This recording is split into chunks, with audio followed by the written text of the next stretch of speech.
Hello everyone. हम लोगों ने अभी तक जब एक पार्टनर की पार्टनरशिप फर्म में डेथ हो जाती है तो उस केस में जो अलग अलग कितने सारे अकाउंटिंग एडजस्टमेंट किए जाते हैं वो सारा करना सीख लिया। उनका क्या अकाउंटिंग ट्रीटमेंट होता है वो भी हम लोगों ने देख लिया। और आज हम लोग एक कंप्रिहेंसिव क्वेश्चन बनाएंगे। ठीक है, तो पहले इसमें जर्नल एंट्री करेंगे हम लोग, उसके बाद में उसका अलग अलग अकाउंट बनाएंगे और फाइनली जो जिस पार्टनर की डेथ हुई है उसके डेथ होने के बाद जो नया बैलेंस शीट बाकी बचे पार्टनर का बनेगा वो किस तरह बनेगा वो भी हम लोग देखेंगे। तो पहले हम लोग यहां सवाल लिख रखा है तो सवाल को अच्छी तरह से समझते हैं। तो सवाल क्या है? On 31 December 2021 the balance sheet of PQR who were partners in a firm was as under. 31 दिसंबर 2021 को PQR जो एक फर्म में पार्टनर थे उनका बैलेंस शीट इस प्रकार था। क्या था? तो लायबिलिटी साइड में क्रेडिटर्स 25,000, रिजर्व फंड 20,000 और कैपिटल था P का 15,000, Q का 10,000 और R का 10,000, मिलाकर 35,000, 35,000। इस तरह से लायबिलिटी साइड का टोटल 80,000 और एसेट साइड में building 26,000, investment 15,000, debtors 15,000, bills receivable 6,000, stock 12,000 और कैश 6,000। इस तरह इधर भी 80,000 बराबर है दोनों तरफ बैलेंस शीट में। ठीक है, अब आगे the profits be shared in the ratio of 2:1:1।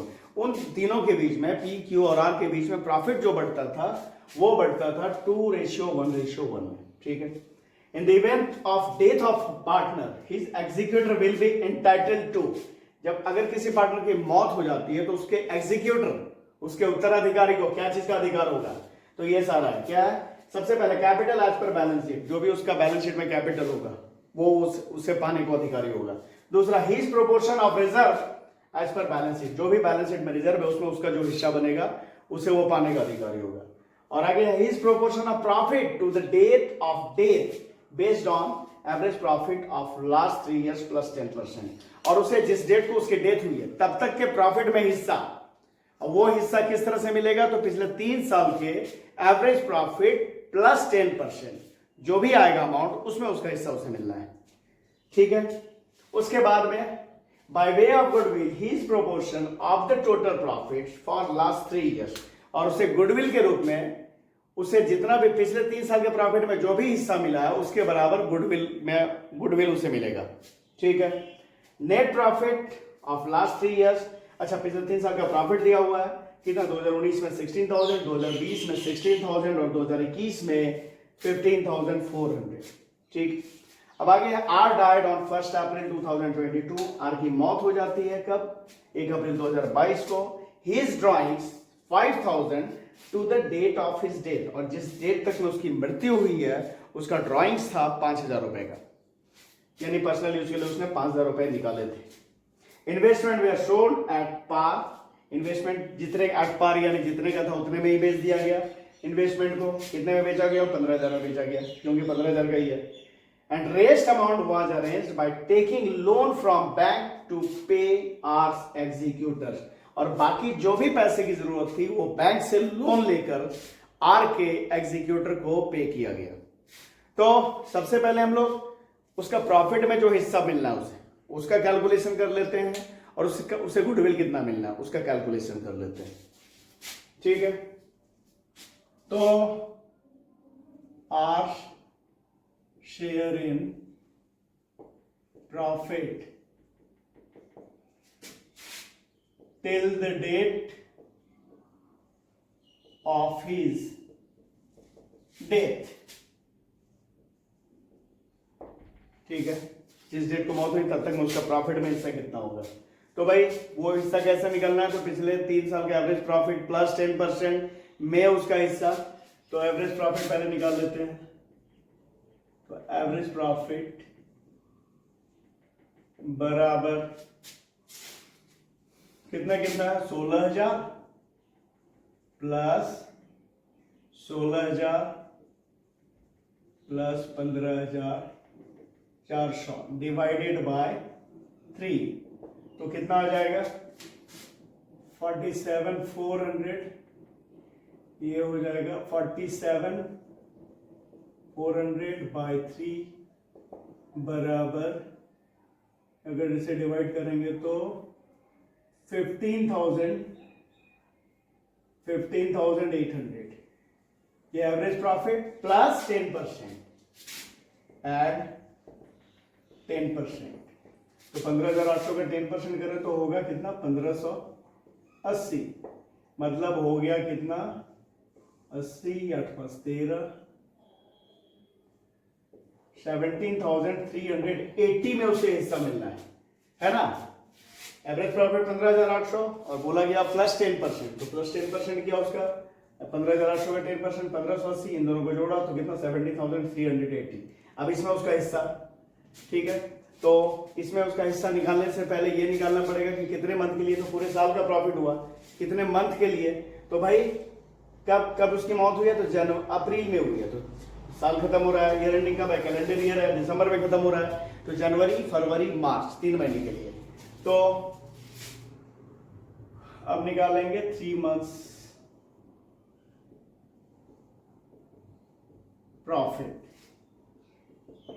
कितना ऑफ फर्म, ये फर्म का प्रॉफिट निकल रहा है 17,380 का 3 महीना तो 3/12, 4,345, ये 3 महीने के लिए फर्म का प्रॉफिट हो गया। अब इसमें निकालेंगे जिस पार्टनर की मौत हो रही है आर की, तो आर का हिस्सा कितना होगा, 2:1:1 है, ये आर का हिस्सा है, मतलब 1/4, तो R share in profit 4345 multiply 1/4, तो कितना होगा 1086, ये आर का हिस्सा होगा जिस डेट को उसकी मौत हुई तब तक के फर्म के प्रॉफिट में हिस्सा 1086, ये प्रॉफिट में हिस्सा निकाल लिया हम लोगों ने। अब उसके हिस्से का गुडविल, तो गुडविल भाई क्या है, पिछले 3 साल के प्रॉफिट में जितना हिस्सा मिला उसे उतने के बराबर गुडविल, तो भाई पिछले 3 साल का प्रॉफिट, लास्ट 3 इयर्स प्रॉफिट, ये पहला निकाल लिया हम लोगों ने, क्या प्रॉफिट में हिस्सा, गुडविल में हिस्सा उसका, लास्ट 3 इयर्स प्रॉफिट बराबर कितना, ये 47,400 है ना। अब इसमें उसका हिस्सा, तो आर शेयर 47,400 का 1/4, तो 47,400 का 1/4 कितना हो जाएगा 11,850, ये गुडविल में हिस्सा मिलना है आर को, और ये कंट्रीब्यूट कौन करेगा, पी और क्यू करेगा, और किस रेशियो में करेगा, तो अपने गेनिंग रेशियो में करेगा। और यहाँ पे गेनिंग रेशियो कोई नया रेशियो नहीं बनने वाला, क्योंकि अलग से कोई रेशियो नया दिया हुआ है नहीं, तो सिंपली है क्या जो निकल रहा है पी क्यू आर, तीनों पार्टनर का आर का बाहर कर दिया, तो बाकी जो बच गया पी और क्यू, उनका 2:1 न्यू रेशियो भी होगा, और वही 2:1 इनका गेनिंग रेशियो भी होगा, तो ये लोग 2:1 में कंट्रीब्यूट करेंगे। तो पी कंट्रीब्यूट कितना करेगा, पी कंट्रीब्यूट 11,850 का 2/3, और क्यू कंट्रीब्यूट 11,850 का 1/3, तो 2/3 करें तो कितना आएगा 7,900, ये कौन कंट्रीब्यूट करेगा, पी करेगा, और 3,950 होगा 1/3, ये कौन कंट्रीब्यूट करेगा, तो ये करेगा कंट्रीब्यूट क्यू। तो ये हम लोगों ने कैलकुलेशन देख लिया किसका, एक तो प्रॉफिट में जो हिस्सा मिलना है आपको उसका, और दूसरा गुडविल में जो आपको हिस्सा मिलना है उसका। अब इसे आप लोग इसका स्क्रीनशॉट ले लीजिए, और इसे चूंकि इसे मिटाना है, जगह की कमी, अब हम लोग जर्नल एंट्री करेंगे, ठीक है। अब हम लोग करते हैं जर्नल एंट्री,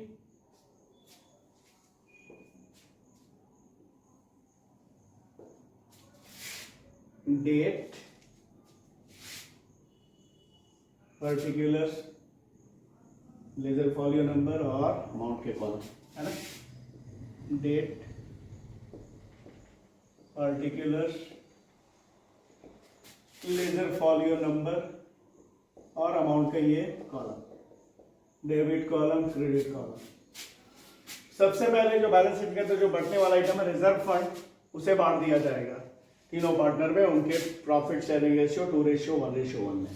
अच्छा, ये एंट्री कब करेंगे भाई, डेट कब हो रहा है, तो 1 अप्रैल 2022 को डेट हो रहा है, तो उस डेट को एंट्री 2022 में अप्रैल 1 को पहले रिजर्व फंड को बांट दिया, reserve fund account debit to P's capital account to Q's capital account to R's capital account. ये हम लोगों ने रिजर्व फंड बांटा, ठीक है। इसके लिए नरेशन लिखता नहीं हो यहाँ पे, क्योंकि जगह की कमी हो जाएगी, फिर एंट्री को 2 बार में करना पड़ेगा, इसलिए नरेशन लिखता नहीं हो। नरेशन पीछे की वीडियो में कई बार मैंने बताया नरेशन क्या नरेशन लिखा जाएगा, है ना, ठीक है। तो क्या किया यहाँ पे, रिजर्व फंड को हम लोगों ने बांट लिया उनके ओल्ड प्रॉफिट शेयरिंग रेशियो 2:1:1 में। कितना रिजर्व फंड, तो 20,000 है, 20,000 है, इसे बांटेंगे 2/4 1/4 1/4, तो कितना हो जाएगा 10,000 5,000 और 5,000। ये रिजर्व फंड बच गया। इसके बाद प्रॉफिट में हिस्सा हम लोगों ने निकाला था, जिस डेट को उसकी मौत हो रही है तब तक के प्रॉफिट में हिस्सा हम लोगों ने कैलकुलेट किया अभी, तो वो दिया जाएगा उसे, उसके लिए एंट्री हो जाएगा profit and loss suspense account debit to R's capital account. R की मौत हो रही है, उसे हिस्सा प्रॉफिट में, तो कितना हिस्सा निकला था 1086, जिस डेट को मौत हो रही है उस डेट तक 3 महीने के लिए प्रॉफिट में हिस्सा 1086। 3 महीने कौन कौन से, जनवरी फरवरी मार्च, ठीक है, ये प्रॉफिट में हिस्सा। इसके बाद उसका गुडविल में जो हिस्सा है, और उसे कंट्रीब्यूट कौन कर रहा है भाई, तो पी और क्यू कर रहा है, उसका भी अभी हम लोगों ने कैलकुलेशन किया है। तो कंट्रीब्यूट जो कंट्रीब्यूट कर रहा है उसके कैपिटल को डेबिट करेंगे, तो P's capital account debit, Q's capital account debit to R's capital account. R को कंट्रीब्यूट किया जा रहा है, उसका कैपिटल बढ़ेगा, और जो कंट्रीब्यूट कर रहा है उसके कैपिटल में कमी आएगी, इसलिए जिसके कैपिटल में कमी आएगी उसको डेबिट किया, और जिसे मिलेगा उसका कैपिटल बढ़ेगा, इसलिए उसे क्रेडिट किया। तो पी कंट्रीब्यूट कितना कर रहा है 7,900, और क्यू कितना कर रहा 3,950।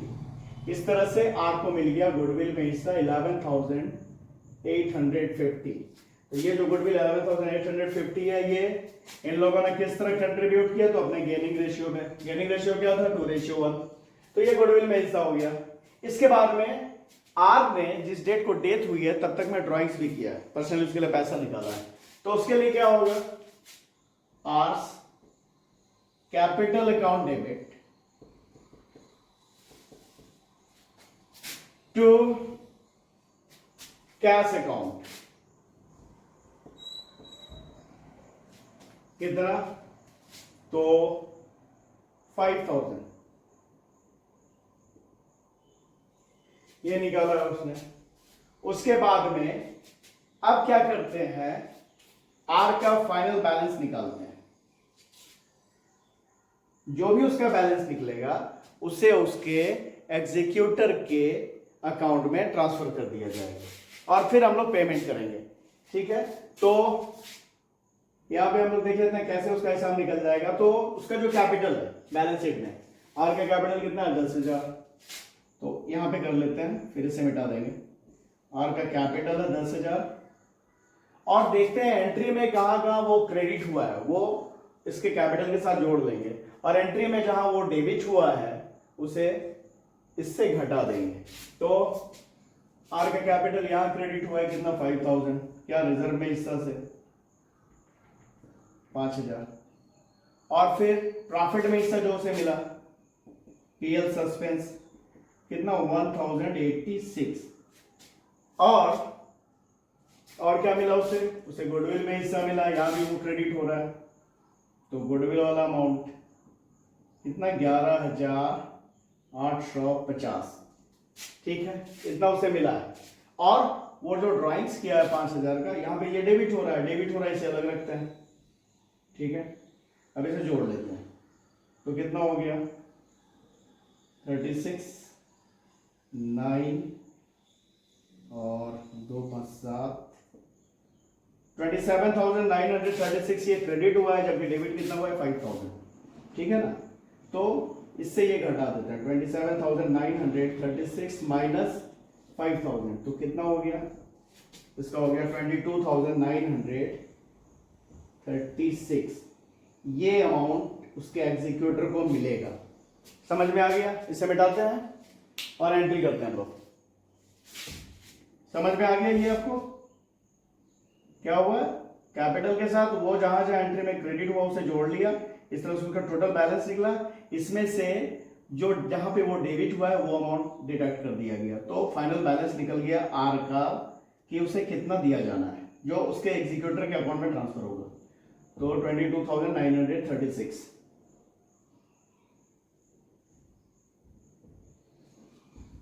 तो इसके लिए एंट्री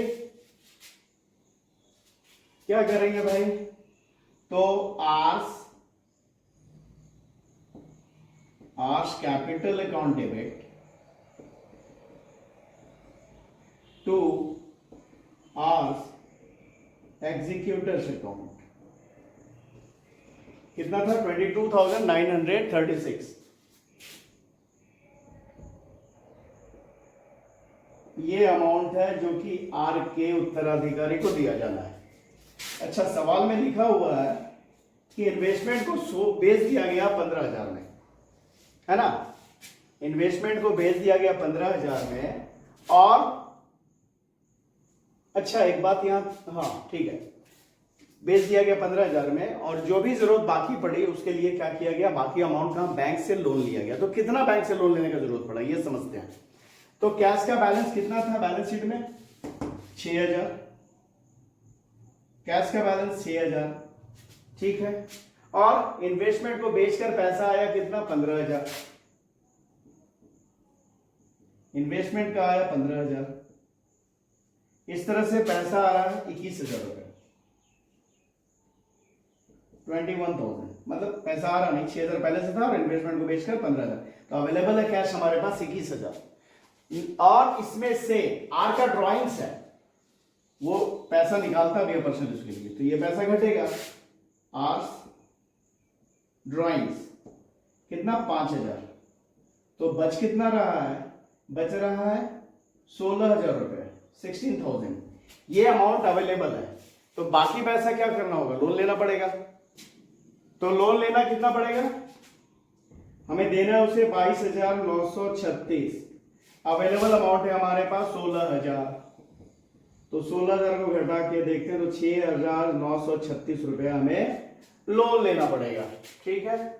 अब इसके लिए एंट्री करते हैं लोन लेने का भी, 6,936 ना, 6,936 ये अमाउंट लोन पे लेना पड़ेगा। तो सबसे पहले क्या कर लेते हैं, इन्वेस्टमेंट को बेचा उसकी एंट्री करते हैं। तो क्या एंट्री हो जाएगा, cash account debit to investment account. Investment को कितने में बेचा गया है, तो उसे बेचा गया जितने का था उतने में ही, मतलब कितने में, तो 15,000 में। और बाकी पैसा कहां से इकट्ठा हुआ है, तो लोन लेकर इकट्ठा हुआ है। उसके लिए एंट्री करेंगे cash account debit to bank loan account.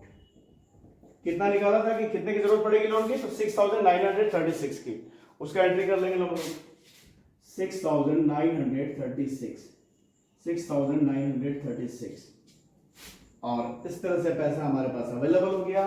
और फाइनली हम आर के एग्जीक्यूटर को ये अमाउंट पे कर देंगे। R's executors account debit to cash account 22,936 का पेमेंट कर दिया गया उसके एग्जीक्यूटर को। ठीक है, तो ये हम लोगों ने जर्नल एंट्री किया। अब हम लोग पार्टनर्स कैपिटल अकाउंट बनाएंगे, एग्जीक्यूटर का अकाउंट बनाएंगे और वो बैलेंस शीट बनाएंगे जो आर के डेथ के बाद का होना है। ठीक है, अब हम लोग सबसे पहले बनाते हैं पार्टनर्स का कैपिटल अकाउंट।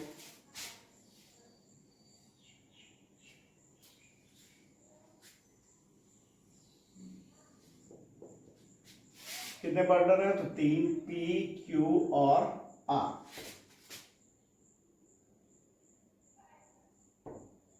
पी, क्यू और आर।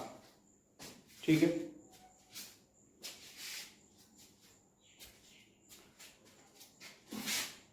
पर्टिकुलर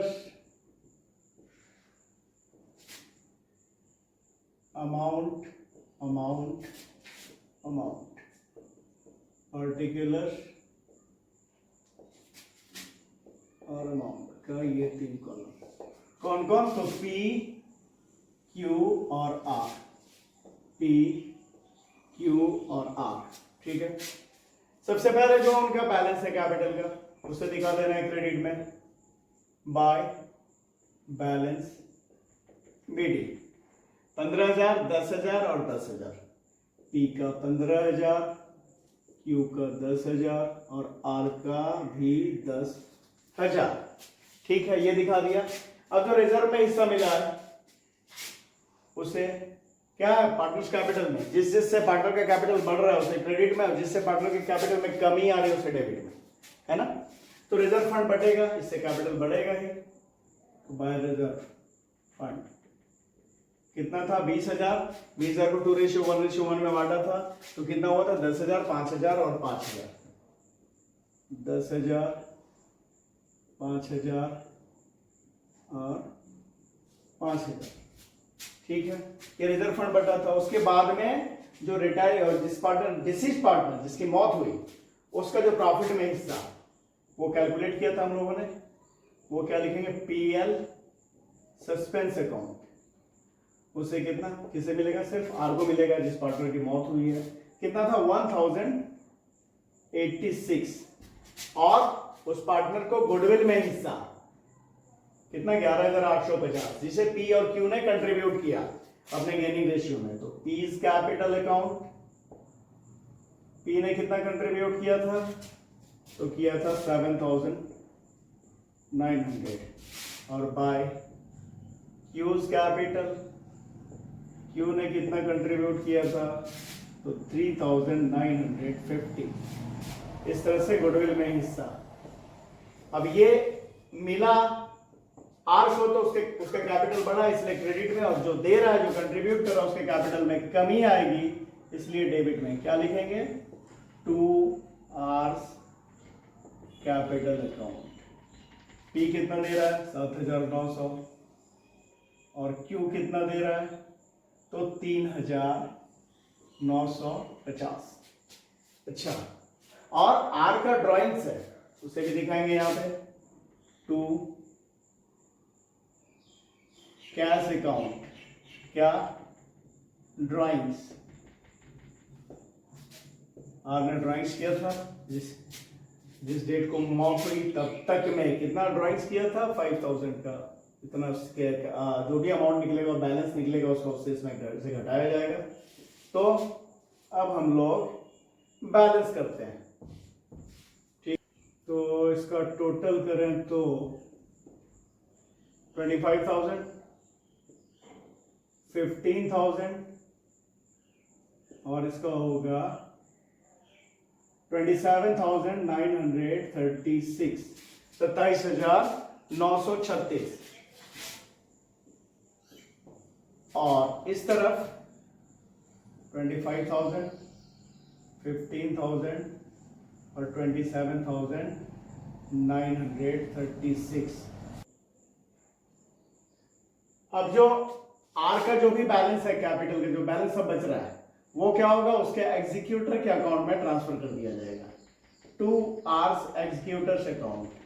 तो कितना, 27,936 में 5,000 रुपये उसका ड्राइंग से घटा दिया तो 22,936। और बाकी जो बचे पार्टनर उनका नया कैपिटल हो गया टू बैलेंस CD, कितना हो गया, तो P का बच गया, अब जो नया कैपिटल होगा 17,100, 25,000 में 7,900 घटाया, और Q का जो होगा 11,050, क्या किया, 15,000 में 3,950 घटाया। तो इस तरह से ये नया कैपिटल हुआ जो उनके नए बैलेंस शीट में दिखेगा। अब हम लोग आर के एग्जीक्यूटर का उत्तराधिकारी का अकाउंट बनाते हैं। तो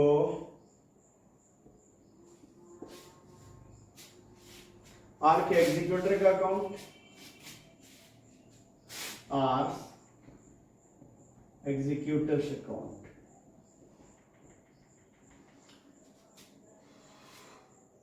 क्या है, बाय आर्स कैपिटल अकाउंट।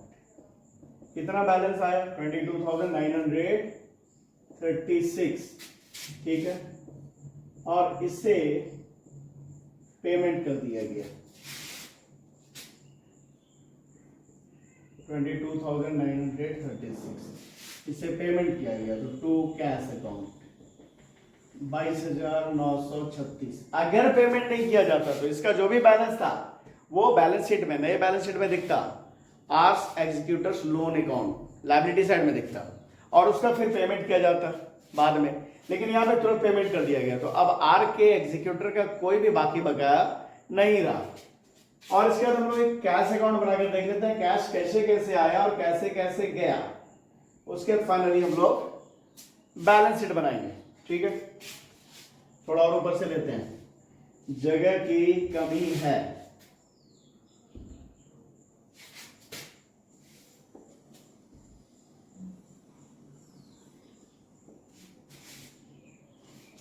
तो कैश अकाउंट देखें तो हमारे पास पहले से जो बैलेंस था टू बैलेंस BD, कैश का बैलेंस कितना था 6,000, और इन्वेस्टमेंट बेच कर आया था 15,000 रुपए टू इन्वेस्टमेंट,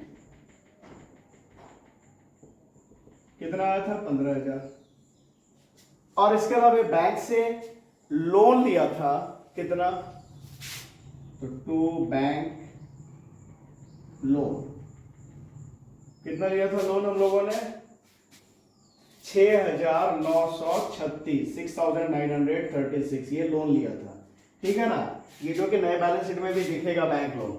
और पैसे का यूज क्या हुआ, तो सबसे पहले जो ड्राइंग्स किया था आर ने, तो R's capital account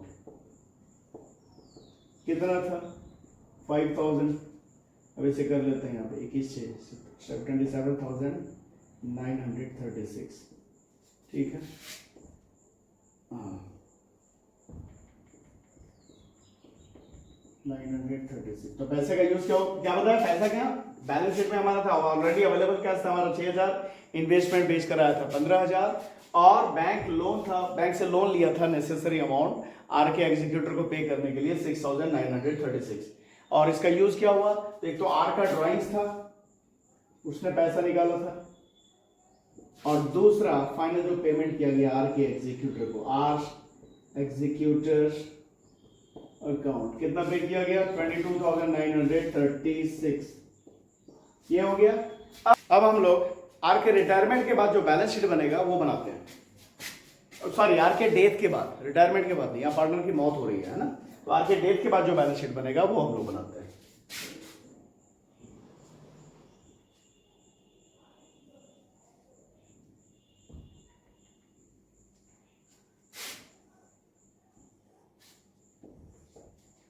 balance sheet,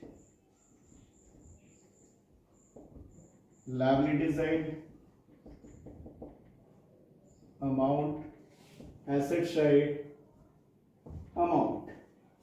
तो क्रेडिटर तो जो है सो है ही, यहाँ पे इस सवाल में कोई रिवैल्यूएशन नहीं हुआ था एसेट्स और लायबिलिटी का, है ना।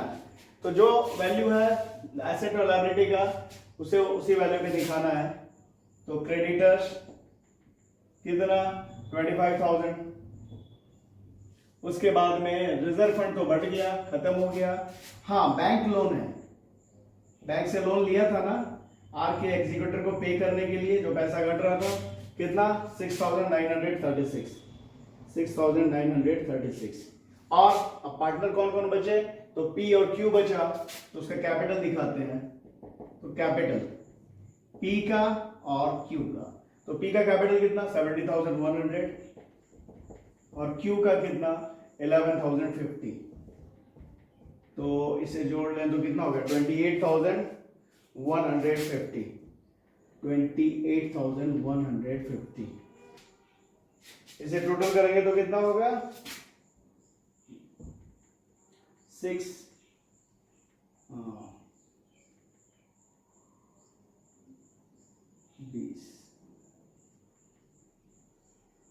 60,086 ये लायबिलिटी साइड का टोटल, और इतना ही हमारा एसेट साइड का टोटल आना चाहिए। तो एसेट साइड में क्या रह गया, तो बिल्डिंग हमारा जो है जितने का है उतना ही दिखाना है। बिल्डिंग कितना 26,000। उसके बाद में इन्वेस्टमेंट,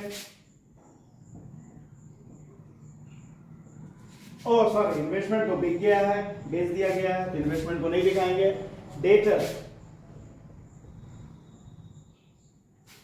कितना 15,000 और बिल्स रिसीवेबल 6,000।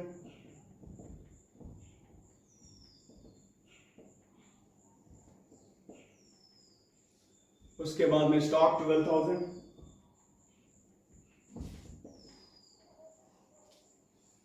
और कैश खत्म हो गया। कैश तो है नहीं अपने पास, कैश का बैलेंस बचा हुआ, जो भी कैश था वो सारा यूज हो गया, तो खत्म है कैश। कैश का बैलेंस नील हो गया, दोनों तरफ बराबर है ना, तो कैश का बैलेंस है नहीं। अब क्या है, प्रॉफिट एंड लॉस सस्पेंस, जो प्रॉफिट में हिस्सा दिया गया उसे देखेंगे यहाँ पे। Profit and loss suspense account 1086। इस तरह से इस तरफ का भी टोटल हमारा उतना ही होना चाहिए, है ना। तो हो गया 86, उसके बाद में 000 268 कितना हो गया 3 6 11 5 16 3 6 9 9 5 14 6 20 3 4 2 6 60,086। तो ये हम लोगों ने डेथ के केस में एक कंप्रिहेंसिव क्वेश्चन बनाया। तो इस वीडियो में इतना ही। अगर वीडियो पसंद आ रहा है तो लाइक करें, चैनल को सब्सक्राइब करें। Thank you.